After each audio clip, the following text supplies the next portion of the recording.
Hello there, and I'd like you to prepare for an extreme adventure for excellent heroes in an extraordinary new sci-fi series starring Nick Marlowe as the Rye, Colonel Danning, Yolanda Reese as the Brilliant, Major Stacy Monroe, Raymond Gunn as Dr. Levant, and introducing Douglas Anders as Grell, the Robot.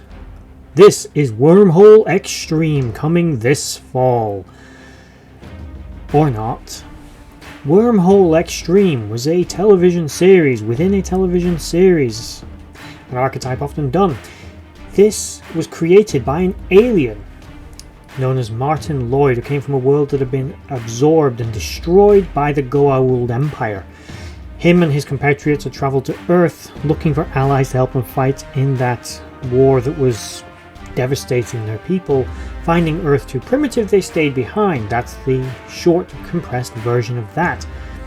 They would then go on, or at least Martin Lloyd would, help create a show as the creative consultant to Wormhole Xtreme. This was inspired by the Stargate program operated by the United States military at the time, and although this seemed like a major breach in security, this gave them plausible deniability, which meant a lot of people rather liked this within the establishment, because now anyone that said Stargate, they're like, no, not Stargate, Star Portal, whose wormholes take you to other worlds to encounter new life and new civilizations, to maybe not so boldly go where green-skinned aliens reside. The series starred 4 main protagonists. Colonel Danning, played by Nick Marlowe, who was a replacement for Jack O'Neill. Major Stacy Monroe, played by Yolanda Reese, who was obviously Major Samantha Carter. Dr. Levant, and so on and so forth. He was a replacement for Dr. Jackson. Grell, who was obviously Teal'c. Of course, these were not the actors' true names, but I don't think that matters. I mean, this show was just awesome. It won several awards. It was heralded for being a breakthrough show. It ran for at least 10 seasons and was a great distraction for the public, for the United States military. Some of its main alien protagonists, or antagonists rather, were the green-skinned, seemingly hostile aliens which they encountered, and another species that had transparent skulls, which when you really analyse it, what does it matter if their skull is transparent if you can't see through their skin? I'm assuming that was really meant to say they had like a transparent head and you could see their brain. I think? Maybe? Because if my skull was transparent, you still wouldn't be able to see my brain.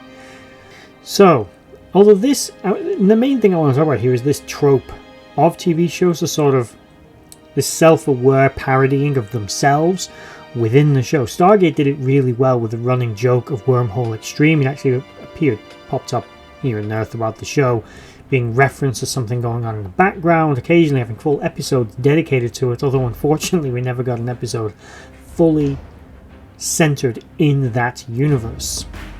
We do get, however, the iconic line, "It does say Colonel on my uniform," and then like they cut and he's like, it doesn't say Colonel on my uniform. Could it say Colonel on my uniform? Could it be on the arm, basically, is what he's saying, but it doesn't say Colonel on his uniform. As stated, this was a great plausible deniability scam for the US government and military to deflect any suspicions away from the reality of the Stargate program and the potential threat to Earth posed by the Goa'uld, the Wraith, the Replicators, and the multitude of other hostile Xeno scum that inhabited the Milky Way, Pegasus, and Ida galaxies, to which Earth now had contact with throughout the vast Stargate network. Within the show, of course, there was the rip-off of the Stargates known as the Star Portals, but they were basically the same thing. They were big, they were round, they created a wormhole that allowed you to travel to other planets. There wasn't really any significant difference. They were just called something else.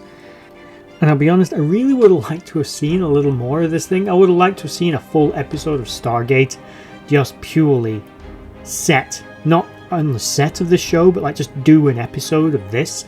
There is a running gag within the show, as of course they would try to reinvent it and they would just rip off other shows like Star Trek, Farscape, and there's this brilliant collection of episodes sort of scattered and sprinkled in the show where you get to see these alternate reality version shows, idea pitches, whatever for this. But unfortunately we never got to see quite enough of it.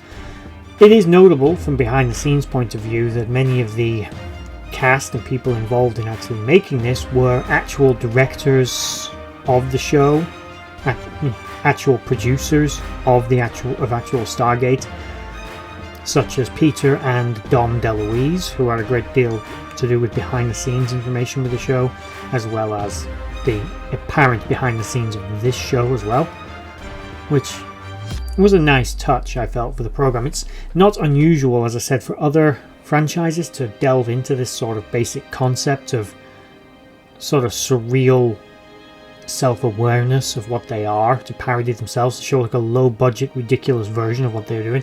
The Stab franchise comes to mind, which is obviously set within the Scream franchise, which is also a very enjoyable sort of ridiculous nod to self-awareness behind the scenes idea within the actual show, with it actually being a running gag. And I know there's a YouTuber whose name completely escapes me right now. I'll put it on the screen as an attempt when I remember it, who does a really good episode on his channel about breaking down the Stab franchise, so we're basically learning what you can learn about them from the actual clips we see in the show, from the talks that the crew make, and generally what we learn about it obviously heavily from Scream 3, as well as other shows, other movies that reference it, all the way up to the various different Stab sequels in the Scream sequels. It's rather cerebral, but it's a common trope. It's one I often like to see within a show because it adds an extra dimension,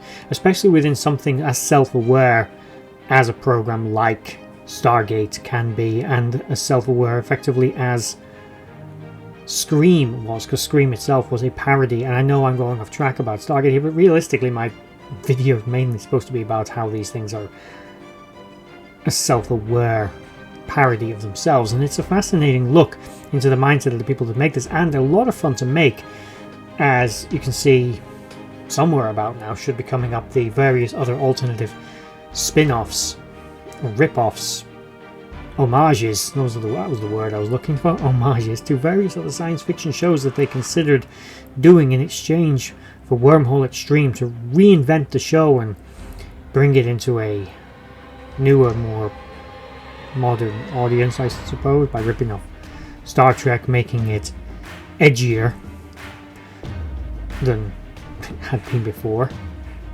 which was a thing in the 90s, a thing of Stab and Scream. Everything had to be edgy, like everything.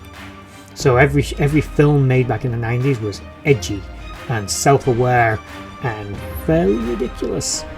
And as I said, Wormhole Xtreme, Stab, and the various other attempts to do this, which have been around over the years, really do bring forward the sort of personality of the people making these shows. They make them much more enjoyable, and sometimes it's good to drag yourself away from the intense drama of these shows and bring yourself into the sort of mindset of a little bit of humor and good nature, and then have a link back into a bigger story. For example, with Wormhole Xtreme, there were references to individuals being assassinated by the Wraith or whoever because of reasons of war, all with the sort of vague connections to Wormhole Xtreme going on in the background. But I think I babbled on about this enough now.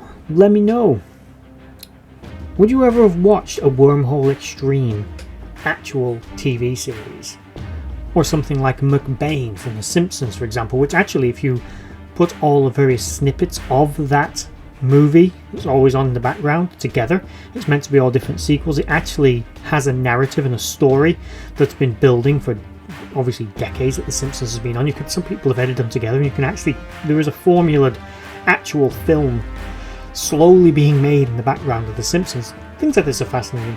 Would you sit and watch these things? Let me know in the comments below. I am at the end of this video.